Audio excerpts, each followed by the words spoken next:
کہ تمہارے شہر والوں نے مجھے خط لکھ کر بلایا ہے، اگر میرا آنا تمہیں ناگوار ہے تو میں واپس چلا جاؤں گا۔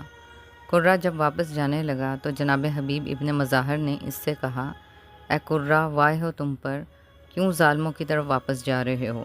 ان کی مدد کرو جن کے جد کے وسیلے سے تم رائے راست پر آئے ہو۔ قرہ بن قیس نے کہا، پہلے میں اس پیغام کا جواب عمر بن سعد تک پہنچا دوں، پھر اس سلسلے میں غور کروں گا۔ وہ واپس عمر بن سعد کے پاس چلا گیا اور اسے صورتحال بتائی۔ عمر بن سعد نے کہا، امید ہے کہ خدا میرے لیے ایسی راہ پیدا کرے گا جس سے مجھے حسین سے جنگ نہیں کرنی پڑے گی۔ اسلامی اور تاریخی ماخذ میں کثیر بن عبداللہ نامی دو نمایاں شخصیات ملتی ہیں جن کا ذکر شیعہ اور دیگر اسلامی تاریخ میں ملتا ہے۔ ایک کا تعلق کربلا کے واقعے سے ہے اور دوسرا حدیث کے راوی کے طور پر معروف ہے۔ کثیر بن عبداللہ یہ شخص عمر بن سعد کے لشکر کا ایک سپاہی اور اہل بیت اطہار علیہ السلام کا سخت دشمن تھا۔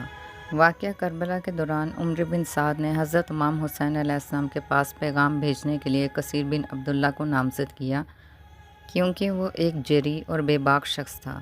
کثیر بن عبداللہ نے خیمہ گاہ کی طرف جانا چاہا لیکن اصحاب حضرت امام حسین علیہ السلام بشیر بن عمرو حضرمی یا ثمامہ سعیدی نے اسے ہتھیار لے کر آگے بڑھنے سے روک دیا۔ اس پر کثیر بن عبداللہ بغیر حضرت امام حسین علیہ السلام سے ملے واپس لوٹ گیا۔ قرۃ بن قیس تمیمی حنظلی۔ تاریخی کربلا کے تناظر میں جن تاریخی شخصیات اور راویوں کا ذکر ملتا ہے ان میں قرۃ بن قیس تمیمی حنظلی کا نام آتا ہے۔ وہ ابتدائی طور پر عمر بن سعد کی فوج میں شامل تھا، تاہم انہوں نے واقعہ کربلا میں حضرت امام حسین علیہ السلام کے قتل میں حصہ نہیں لیا۔ وہ ان اہم آئینی شاہدین میں سے ہے جن کی روایات نے بعد کے مورخین کو سانحہ کربلا کے حقائق فراہم کیے۔ واقعہ عاشوراء سے قبل جب عمر بن سعد نے حضرت امام حسین علیہ السلام کے پاس خط بھیجا تو اس کا جواب دینے کے لیے قرۃ بن قیس کو بھیجا گیا تھا۔ جب قرہ نے حضرت امام حسین علیہ السلام کو پیغام پہنچایا اور واپسی کا ارادہ کیا تو حضرت امام حسین علیہ السلام کے ساتھی جناب حبیب ابن مظاہر نے اسے پہچان لیا۔ انہوں نے قرہ کو نصیحت کی کہ وہ حضرت امام حسین علیہ السلام کی نصرت کریں اور ظالموں کا ساتھ چھوڑ دیں۔ اس پر قرہ نے جواب دیا کہ وہ عمر بن سعد کے پاس پیغام کا جواب پہنچا کر اپنی رائے کا فیصلہ کریں گے۔ اس کے بعد وہ واپس حضرت امام حسین علیہ السلام کے خیمے میں نہیں لوٹے۔